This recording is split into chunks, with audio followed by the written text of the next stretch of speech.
రామచిలుక ఎక్కడికో వెళ్తుందంట. ఎక్కడికి వెళ్తుందో కనుక్కుందామా?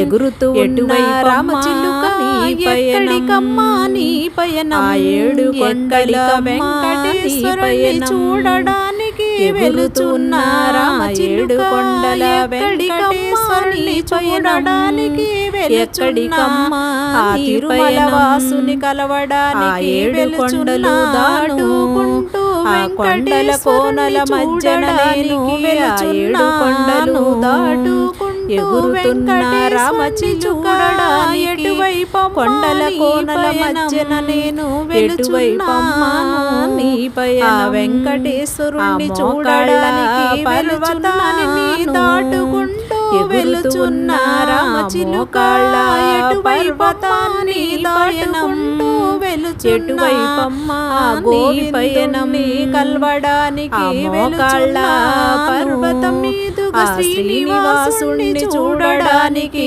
కొండల కోనల మధ్యన నేను వెళుచున్నాను. ఆ వెంకటేశ్వరు